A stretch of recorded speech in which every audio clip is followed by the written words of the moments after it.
All right, buddy, you ready for some new hire power rankings? I'll mention this before we get started. I don't think any teams made bad hires this year. That's not always the case, but this year in particular, I thought the NFL teams did a good job of hiring quality coaches across the board. We're splitting hairs. Yes, we really are. Okay, so let's get to number 7 here, ladies and gentlemen. Checking in at number 7 in our rankings, Steve Wilks, head coach of the Arizona Cardinals. Wilks got a lot of interviews, and I think unfortunately a part of that was because it was of the Rooney Rule. Teams were just fulfilling their requirements, which is kind of not the point of the spirit of the Rooney Rule. But I'm glad to see him get a hire and not end up being kind of the Terrell Austin guy who always got interviewed and then never actually got hired. I do think he's a quality NFL coach. I am a little concerned he's only got 1 year as a defensive coordinator, but when he had so many interviews, there's clearly something that NFL teams like about him. I think that Wilks is going to end up being a very strong NFL head coach. Maybe not a great one, but I could see him staying in Arizona for quite a while. They had a pretty good hire last time. I think Wilks could be a good one for them as well. All right, so there's Steve Wilks there. By the way, had plenty of interviews out there, so he was highly coveted one way or another, although I thought John DeFilippo really would have been a great hire for the Arizona Cardinals. I will mention this as a very selfish matter. I'm a huge fan of John DeFilippo. I am a Cowboys fan.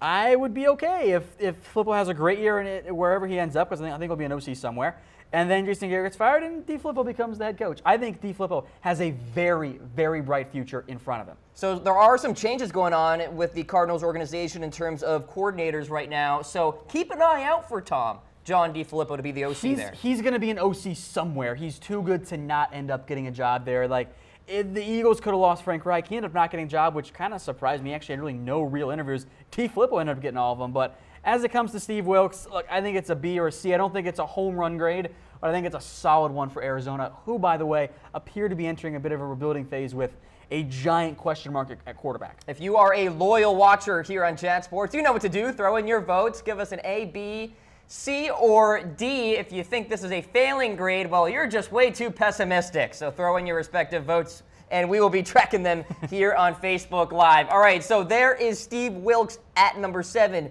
in our new hire power rankings. Let's get to number 6 now.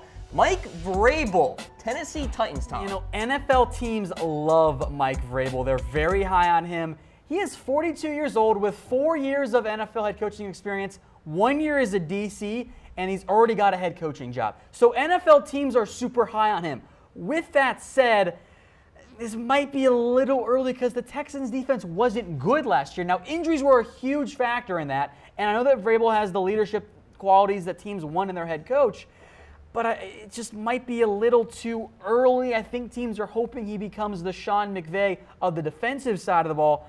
I just think it might be a little bit early, even though I was a big fan of McVay entering last year. If you go back and read some of those articles, I thought the Niners were actually going to get him, and then he ended up going to the Rams, so I was in the right state, wrong team. I just don't know if it's quite the right time for Mike Vrabel. It might be a little bit early, so maybe he struggles a little bit early on. Well, I'll tell you what, I think the players are going to be really excited to play for him, and I think that will go a long way. The Tennessee Titans have somewhat of a young team, at least on the offensive side of the ball, so Mike Vrabel, folks, throw in your votes for him.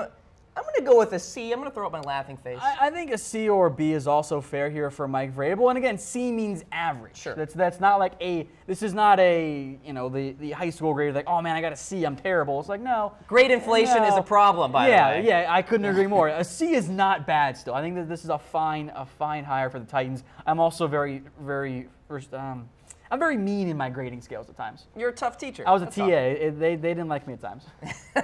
All right, so there is Mike Vrabel at number 6 in our power rankings for the new hires across the NFL. Number 5, well, this guy, Pat Shurmur, head coach of the New York Giants. And I thought for a moment he was going to go to Arizona, but no, the Big Apple. And Giants ended up getting him. I think this is actually kind of the Giants' third option. I think they wanted the 2 Patriots coordinators before Shurmur. And look, he gets another chance as a head coach because things did not go well in Cleveland, but it was Cleveland. Does that even really count? Do you believe in second chances, Tom? Yes, I do. And I don't know if Cleveland even counts as a second chance in the end because it was Cleveland. So it wasn't a first chance? No, it's just like, I don't think teams are going to view it as like, didn't do well in Cleveland. I think they're going to go, didn't do well in Cleveland. Surprise, of course. And what Shurmur has done the past couple years as the Vikings OC in particular has been incredible.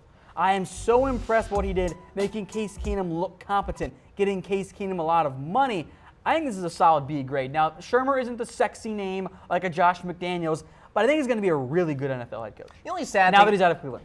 Yeah, exactly. The only sad thing about this, though, Tom, is the whole Case Keenum, Pat Shurmur package deal is no longer coming to fruition because Case Keenum's not going to the Giants. No, it's going to be Eli Manning for a year and probably a young guy that they end up drafting. All right, throw in your grades, ladies and gentlemen, for Pat Shurmur. He's at number 5 in our power rankings. How about number 4 here? Matt Nagy, head coach of the Chicago Bears. You know, Matt Nagy was a guy that was on my radar kind of early last year when he took over as the Chiefs OC. And once he started taking over the play calling duties, the Chiefs offense looked a lot better. I think that Matt Nagy is a bright, up-and-coming young coach. And let's be honest here, the Andy Reid coaching tree has done pretty well as of late. So this isn't a top 3 hire for me, but I think there's a little bit of separation between 4 and 5 in terms of the way I view them. This is at the very least a solid B grade for me. I am very impressed by what Matt Nagy has done leading up to this point. I think he's going to be great for Mitchell Trubisky. And this is a ground-up situation here for the Chicago Bears offense and Matt Nagy, so he's going to have an opportunity to really help improve this offense for Chicago. They need some help at wide receiver. That looks like they might address that during the draft. They could build a little bit at the tackle position on the offensive line. So, I mean, there are some areas here where Matt Nagy can really latch onto and help improve going into next year. Nagy was the very first hire. He appeared to be the top target for the Bears, and they got him locked up pretty early. Okay, so there is Matt Nagy checking in at number 4 in our power rankings.